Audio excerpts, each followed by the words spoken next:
Bienvenue à l'émission Crois-tu? L'invité que je vais vous présenter vivait autrefois de la tristesse et se sentait pas aimé. Vous allez apprendre par son témoignage qu'il y a des choix difficiles aussi à prendre dans la vie. Et un jour, elle rencontra une personne qui a bouleversé son existence. J'ai le plaisir de vous présenter Madame Mireille Degré-Gagnon.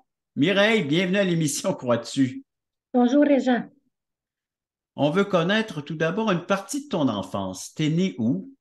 Je suis née au monde à Granby, Québec. Et que s'est-il passé pendant ton enfance à cette belle région du Québec?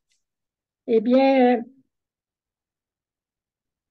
mon père était chauffeur de taxi Mhm. et travaillait dans la construction. Et puis, c'est ça. Donc, peu souvent à la maison, d'après ce que je comprends, il était fort occupé dans ses ouvrages. Il travaillait beaucoup. Hmm. Puis, maman travaillait aussi, mais je ne sais pas où. Ah Et bon? a toujours travaillé dans la couture. Ah bon. T'étais pas seul, il y avait des frères et des sœurs, certainement. Non, Parle-nous de ça, de ton oui. enfance. Je suis née d'une famille catholique, pratiquante. Et puis, on était cinq. Je suis la troisième, donc j'ai quatre frères. Et puis, quand j'étais enfant, j'étais timide, j'étais insécure. Et puis, j'avais pas beaucoup d'estime. Puis j'étais triste. J'avais une tristesse en moi que je ne comprenais pas pourquoi, surtout quand je regardais les photos. Et puis, il y avait un vide qui était là, qui n'était pas rempli. Probablement, je manquais d'amour, je ne sais pas. Donc, vous allez voir ça tantôt. Alors, j'ai été à un pensionnat à Granby, dans le temps de l'école.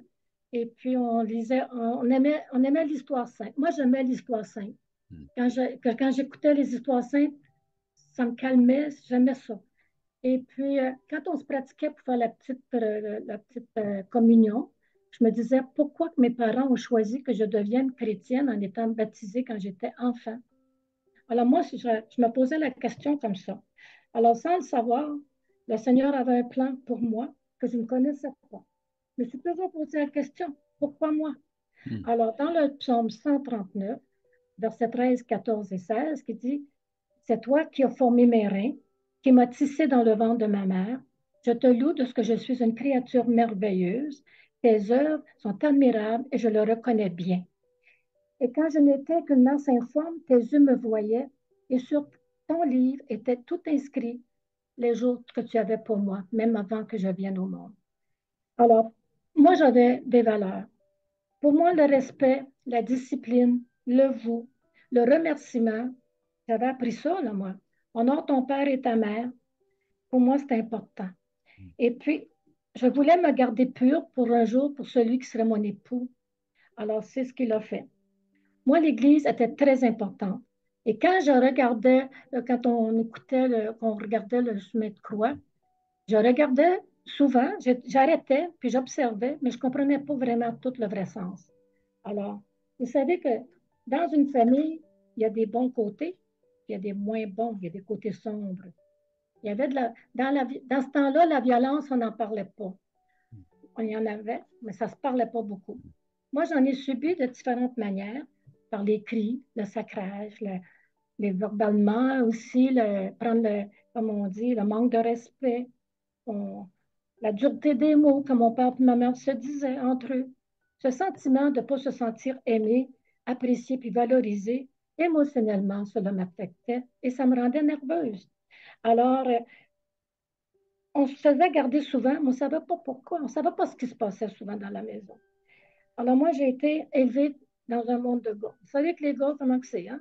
Ça parle des filles, ça parle de sexe, ça parle de toutes sortes d'affaires. Puis, ça prend le nom de Dieu en vain. Et puis, ça parle des histoires sales. Moi, je n'aimais pas ça. Ça, c'était leur langage. C'était ce qu'eux étaient. Moi, je n'aimais pas ça. Moi, je trouvais ça tabou. Mais là, en 1957, j'avais 10 ans, quand mes parents ont déménagé dans le Vermont, mon père avait acheté une ferme. Sans le savoir, ben, on l'a su, on a déménagé, on a passé aux douanes américaines à North Troy, Vermont. Ça, c'est tout près de Mansonville. Et puis, ce n'est pas les douanes de Roxham qui se passent aujourd'hui. Ça n'a rien à faire avec eux autres.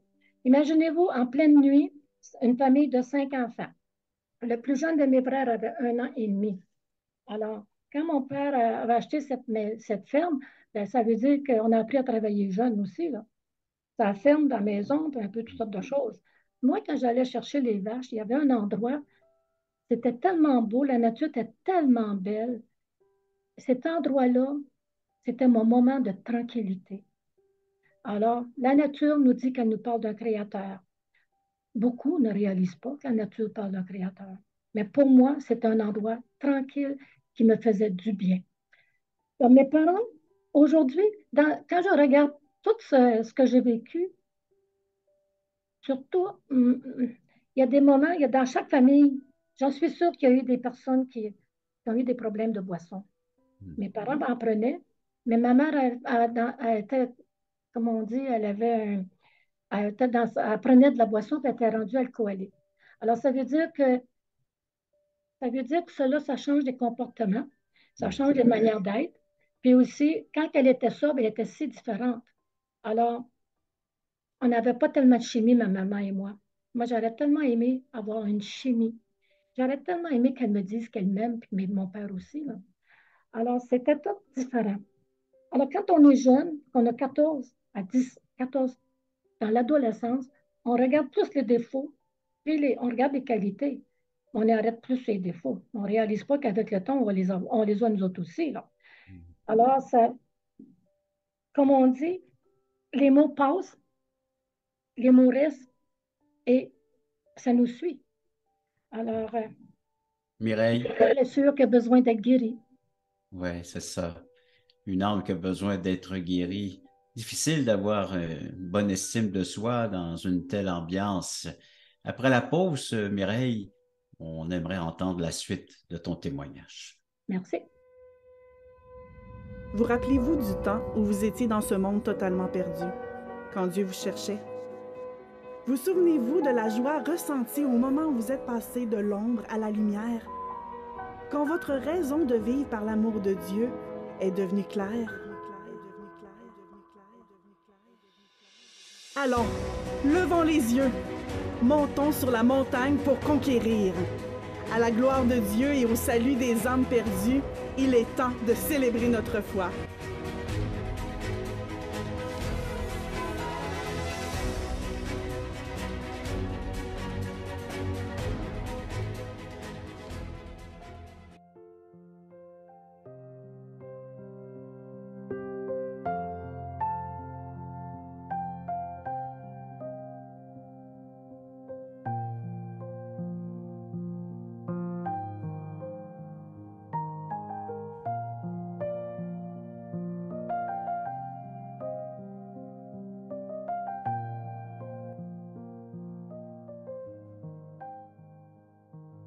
Mireille, ton enfance, elle est douloureuse. C'est pas facile pour une petite fille.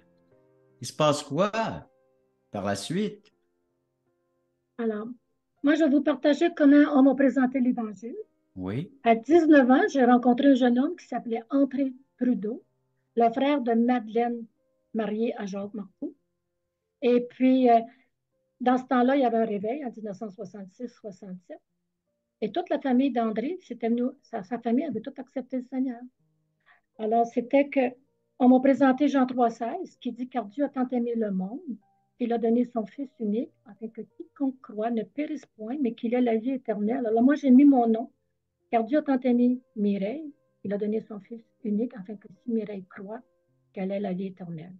Et puis, on m'a parlé un petit peu plus loin, ça dit que celui qui croit n'est pas jugé parce qu'il occulte. Celui qui ne croit pas est déjà jugé. Alors, moi, ça venait me chercher cet aspect-là. Puis ça dit un peu plus loin, celui qui croit au Fils a la vie éternelle. Celui qui ne croit pas au Fils ne verra pas la vie, mais aura la colère de Dieu sur lui. Puis un petit peu plus loin, dans Jean 3,13, ça dit, je vous écris ces choses afin que vous sachiez, afin que vous croyez au nom du Fils de Dieu, que vous sachiez que vous avez la vie éternelle. Alors, le petit déclic s'est fait dans ce temps-là. Si je crois, moi, je veux aller au ciel, je veux vraiment aller au ciel. Si je crois, je ne suis pas jugée. Alors ça fait la première partie. Et puis, le salaire du péché, c'est la mort, mais le don gratuit de Dieu, c'est la vie éternelle, dans Romains 6, 23. Tous sans péché sont privés de la gloire de Dieu, Romains 3, 23. Et puis moi, je m'avais acheté une Bible parce que je voulais acheter une Bible. Je l'ai mis dans une valise, puis je l'ai barré à double clé. Je me suis dit, ben là, qu'est-ce que je vais faire? Si j'en ai besoin, je sais je sais où aller la chercher. Alors, il y a toutes sortes de trésors dans la Bible, mais quand on ne la connaît pas, on ne peut pas trouver ces trésors. J'étais toujours à la recherche de Dieu.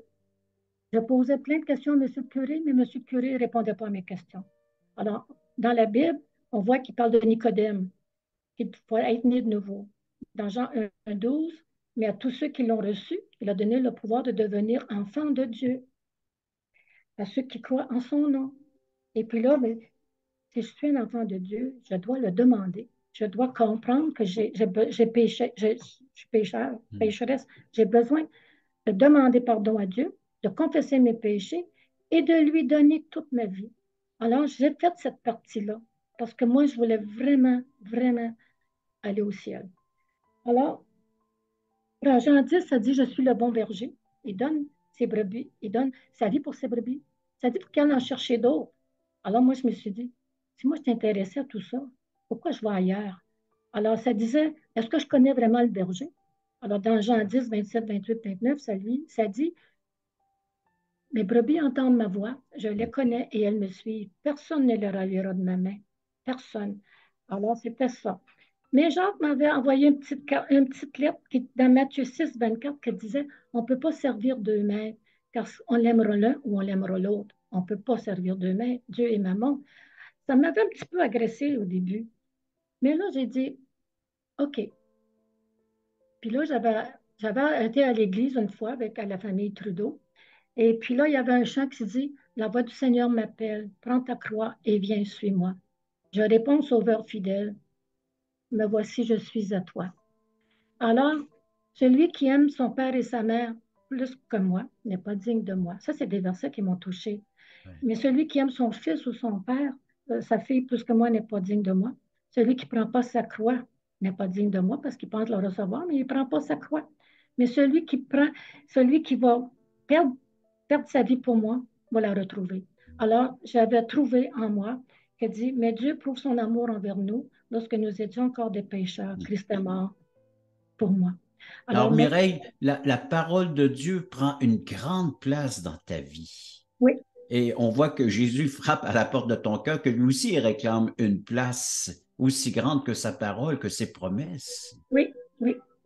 Et puis lorsque mon ami André Trudeau est venu, parce que lui est allé à la guerre du Vietnam, alors quand il est venu en 1968, on avait été voir le film Lucia. Et là, quand Billy Graham a parlé de la présentation du salut, là, je me suis aperçue, c'est la même prière que j'ai faite. Parce que moi, je doutais dans ce temps-là, je n'avais pas personne pour m'expliquer. Alors, je doutais. Alors, j'avais vraiment compris le salut. Alors, j'ai dû payer le prix et ça a valu la peine. Mais quand j'ai dit à mes parents que j'étais chrétienne, que j'avais accepté Jésus-Christ dans mon cœur, c'était pas beau dans la maison, je peux vous le dire. Alors, j'étais la honte de la famille, j'étais mieux. J'étais la honte de la famille, j'étais hors de l'Église catholique, point de salut, j'étais, on ne veut plus que tu restes ici. Une prostituée ou une fille mère, t'es mieux accueillie. Alors, on te déshérite et on ne veut plus que tu restes ici. Alors, ce n'était pas évident. La colère que je leur ai causée, le brisement, pour eux, j'étais en dépression, une capotée. Une de mes tantes m'a dit que moi, j'étais mieux 6 pieds dans la terre. C'est parfait. Qu'avant qu'André retourne à sa base militaire, il dit, ma soeur, tu aurais besoin de changer d'endroit. J'avais plus de place, j'avais plus rien. Alors, sors toutes tes affaires, on ne veut plus rien savoir de tes choses ici. Alors, la sœur d'André m'a donné hospitalité. Et puis, j'avais perdu mon travail, donc j'ai trouvé un travail. Et puis, on m'a dit une fois que je n'aimais pas ma maman. J'ai dit, OK, merci. Dis-moi pourquoi. Alors, elle m'a dit, parce que tu dis toujours des choses négatives de ta mère. Tu ne dis jamais des choses positives. J'ai dit, c'est parfait. Merci. Merci de me le dire. J'étais dans ma chambre, je me suis mise à genoux et j'ai dit, Seigneur, je te demande pardon. Maintenant, mets-moi ton amour pour mon père et ma mère, mais maintenant, donne-moi ton amour pour ceux et celles qui viennent tout près de moi, qui ont besoin d'être aimés sans jugement.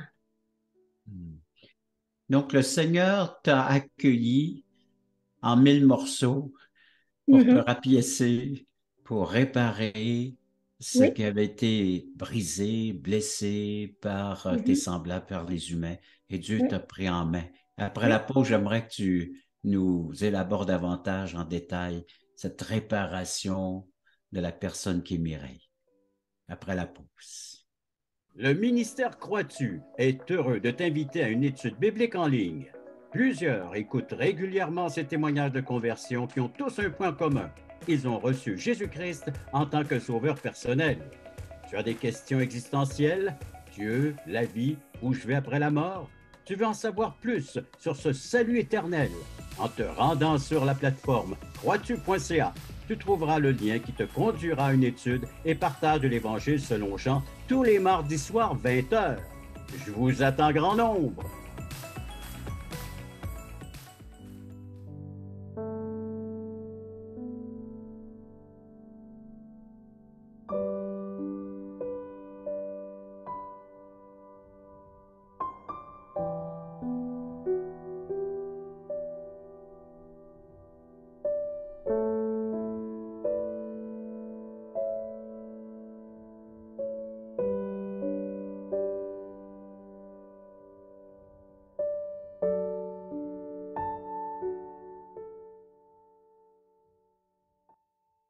Mireille, ce fut toute une décision de prendre le Seigneur Jésus comme ton Sauveur et Seigneur.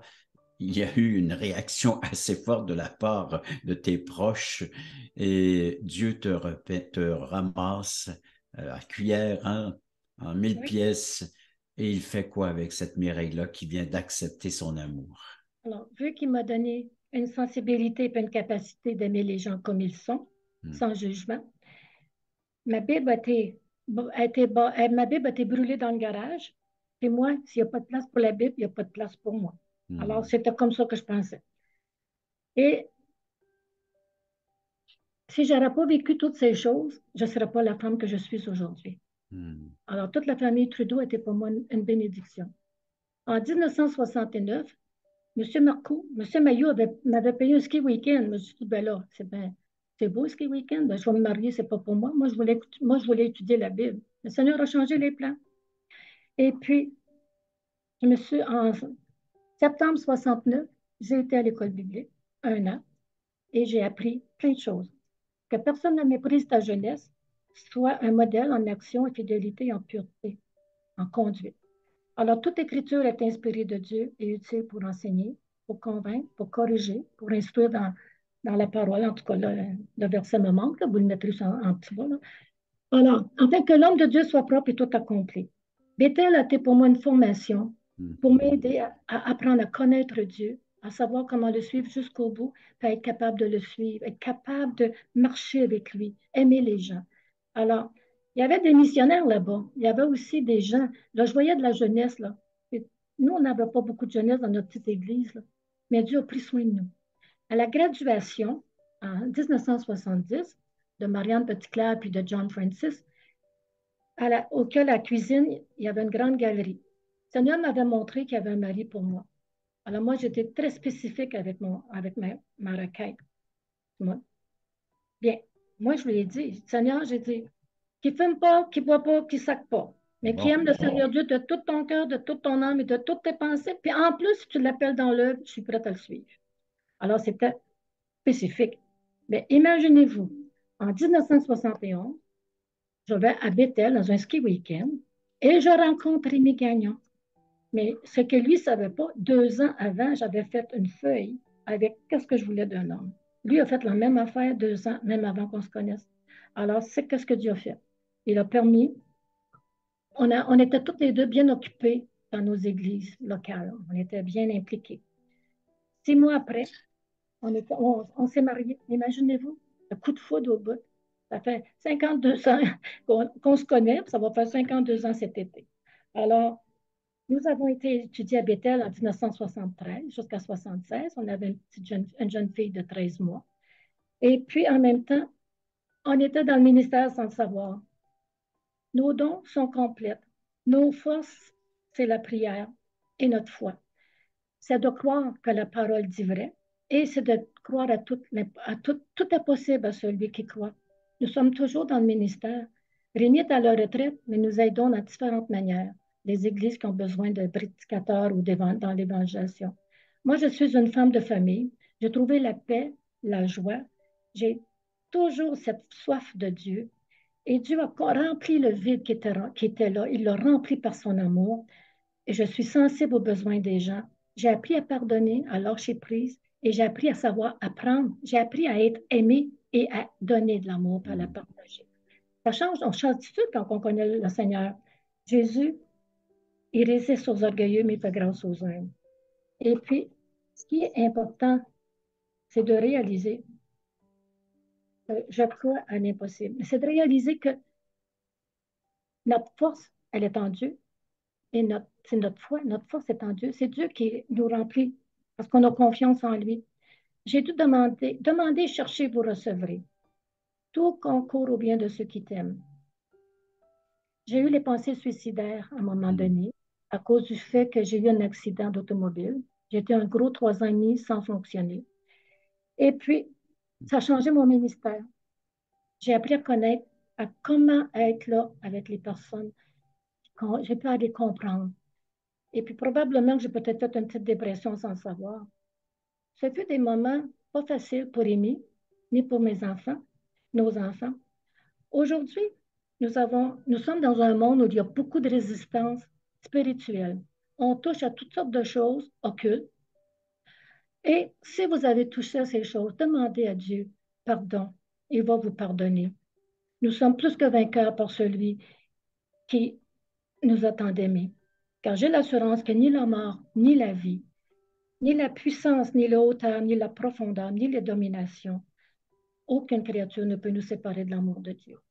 Il y a 14 ans, je me suis ramassée aux soins intensifs. Je ne savais même pas ce que je faisais là. Mais je suis encore en vie parce que le Seigneur m'a gardée en vie. Parce que l'essentiel, c'est Jésus-Christ. La vie est fragile. Il n'y a rien d'autre.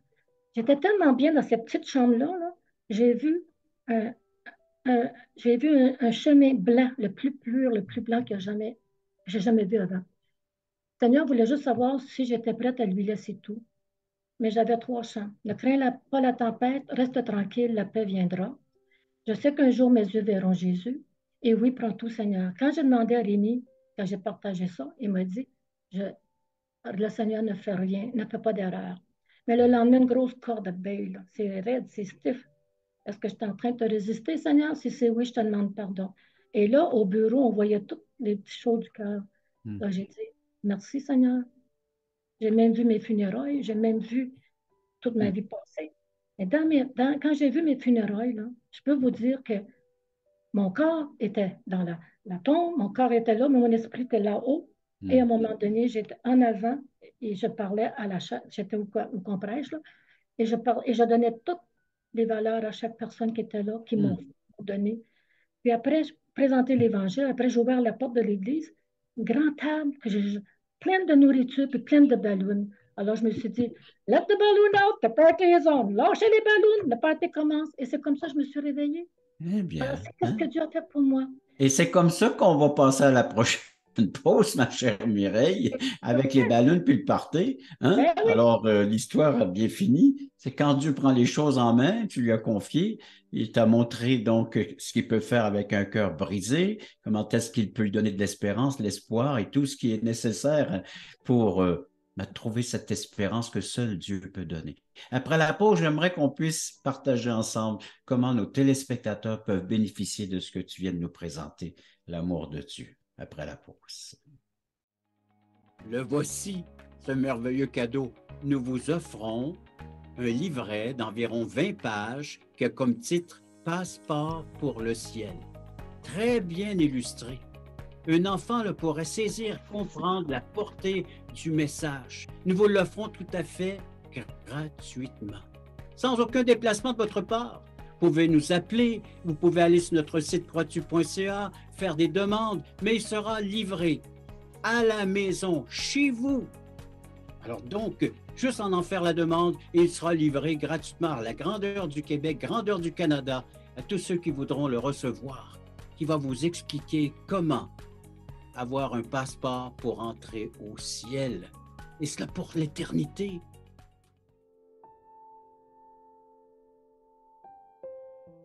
Mireille, le cœur d'un enfant brisé, rejeté, tu te poses la question, où est l'amour? Et puis Dieu prend tout cela en main, il te rejoint dans ta douleur, dans tes souffrances, il guérit, il panse tes plaies, il t'apporte l'espoir dont tu as besoin pour vivre ici-bas sur cette terre en te plaçant une espérance éternelle, céleste, une promesse que déjà tu as en main. Et comment tu peux aider les téléspectateurs à vivre ce que tu vis présentement? Quand tu as 4 tablations pour le cœur, puis 8 comment on appelle ça, là? Qui donne ça, là? Les chocs, Des électrochocs. chocs, là. Alors, tu vois vraiment que le Seigneur t'a gardé en vie. C'est pour ça que je dis la vie est fragile. Et c'est ça, le verset que j'aimerais vous donner maintenant, c'est Isaïe 41:10. Ne crains rien, car je suis avec toi. Ne promène pas des regards inquiets, car je suis ton Dieu.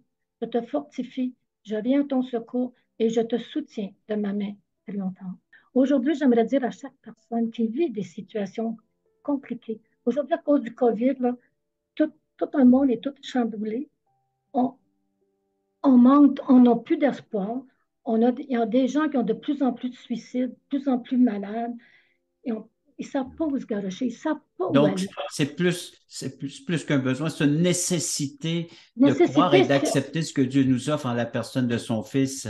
Hey Mireille, je te remercie pour ton témoignage. Il me reste juste un peu de temps pour inviter nos téléspectateurs à faire ce pas de foi aussi, à prier, dire, je suis un pécheur, j'ai besoin de ton pardon, de ton aide. Merci beaucoup. Donne-moi l'assurance. Et puis, j'invite les gens à nous écrire à croitu.ca, allez nous visiter, puis écrivez-nous un petit mot, un commentaire, des questions. Appelez-nous aussi, numéro de téléphone, un service gratuit.